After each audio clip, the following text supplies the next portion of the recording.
Next up, to remind us of what these double integrals actually represent, I'd like to consider the following problem.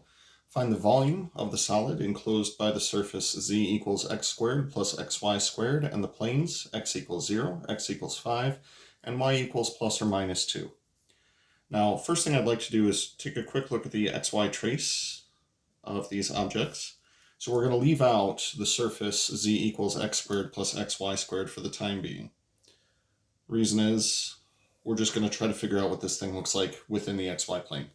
So x equals 0, that would be referring to the y-axis. So x equals 0. X equals 5, go out 5 units in the positive x direction. That would be x equals 5.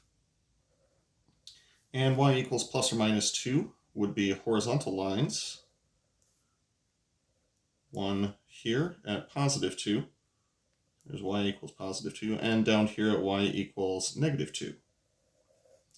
So if I'm not mistaken, the rectangle in question would be the region that's between x equals 0 and x equals 5, as well as between y equals negative 2 and y equals positive 2.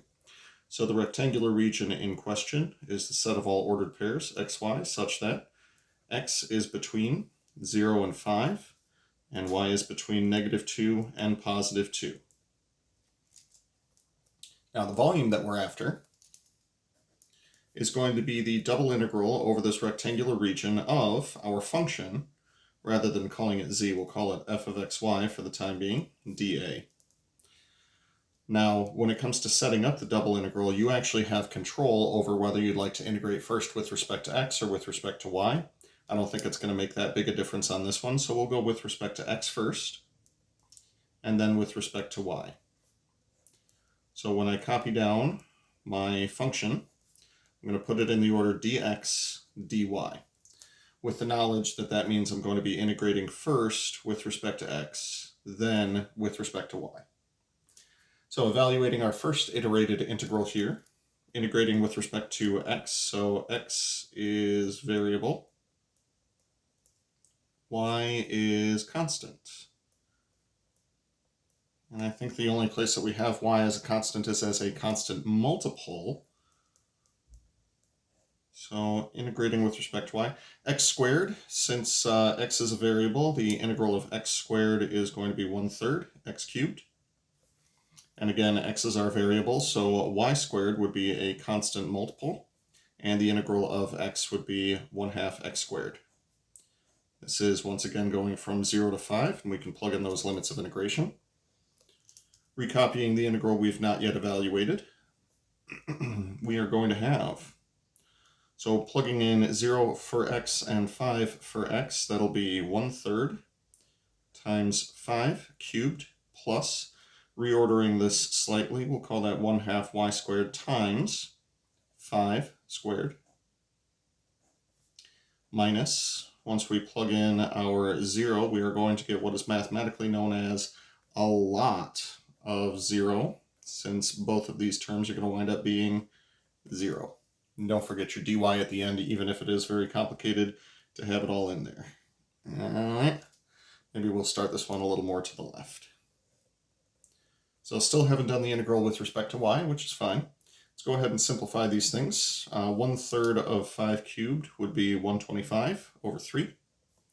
And simplifying this expression, this will be plus 25 halves y squared. And again, the other two terms over here will both zero out, so it's not necessary to worry about those. Now, taking a look at what we have left, this is a pretty straightforward Calc 1 problem, just simple use of the power rule. So let's go ahead and do that. Integrating with respect to y, this will be 125 over 3 times y, plus, applying the power rule here, this will be 25 halves times 1/3 y cubed. And this is going from -2 up to +2. Now, if you wanted to on this one, I believe that this has symmetry associated with it. So if you wanted to go from 0 to 2 and then double the result, that would have been fine. So simplifying this up, this will be 125 over 3 times 2. Plus, we'll combine the 25 halves with the 1/3 to become 25 sixths. And that'll be 2 cubed. Minus, And then plugging in our lower bound, this will be 125 over 3 times negative 2, plus, once again, combining those fractions together to be 25 over 6 times negative 2 quantity cubed.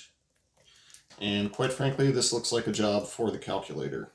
I am going to make use of that trick that I mentioned just a moment ago. We're taking a quantity and then subtracting the negative of that quantity. That is equivalent to saying, let's just take the first quantity, 125 over 3 times 2, plus 25 over 6 times 2 cubed, and then doubling the result. So multiply this by 2.